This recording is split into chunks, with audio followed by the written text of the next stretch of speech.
Hey guys, Joshua, Door Design Workshop. So I've got my Rocky Mountain deadbolt set. So the keyed outside, thumb turns on the inside. We're gonna put this together. I'm gonna show you real quick how this goes to make it really easy for you. There's also directions inside of the box, so check those out as well. So we're gonna start by putting our key into the plates, and we're gonna feed that through the mortise bolt like so.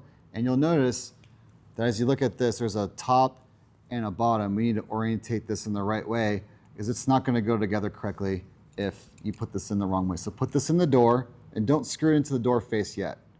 Now, this part is the top, right? Where it slides, and then the bottom part is where the holes are at. And you'll notice how that kind of all fits together like that.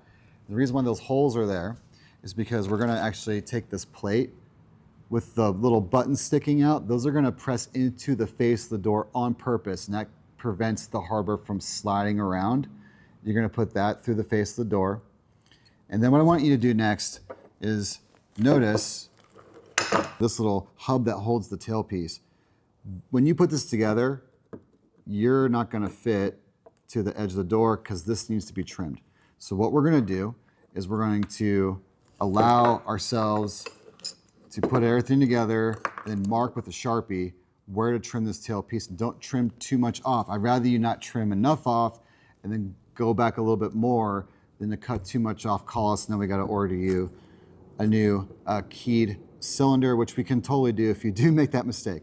So trim your tailpiece, and we'll continue. As you put this together, let's assume this was trimmed.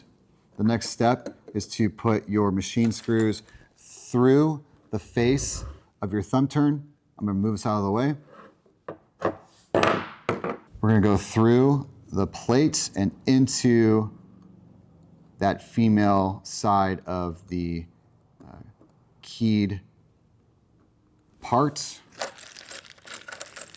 just like so. And I don't want you guys to tighten everything up right away. Make this a little loose on purpose. I want you to function check everything. Turn that thumb turn, make sure this thing's going in and out correctly. If it is, now what I want you to do is I want you to, you'll have this piece on, I want you to put your screws into the edge of the door nice and tight. Lock that in so it's not gonna move. After that, check again. Make sure things are working really well. If they're not, it's because something is bound up. And all we need to do is shift our thumb turn and or our keyed backplate left, right, up and down, and find the sweet spots where it's not binding up anymore. Once you got that locked in and it's feeling nice and easy to move, then I want you to tighten those screws in the face of the door. That's gonna sandwich these two back plates together, and you're done, you're locked in. Okay, so now we gotta talk about the frame of the door. This bolt is gonna go into the strike. I'm gonna provide you guys a couple of options. You don't have to use this, and you can modify it however you like. So normally people just use the dust box and the latch. They put their screws through the middle and they're done. If you want more security, you can add this security subplate, and this is gonna require some extra machining. You might need to machine into the frame a little bit deeper. All this is like a hardened plate. As your bolt goes through it into your frame, it keeps the door from easily being kicked in. So if you need extra security, try to use this. Now, you're not gonna put this together in the same way. You'll notice that the holes in your extra plate are a little different. You can't put the screws through it.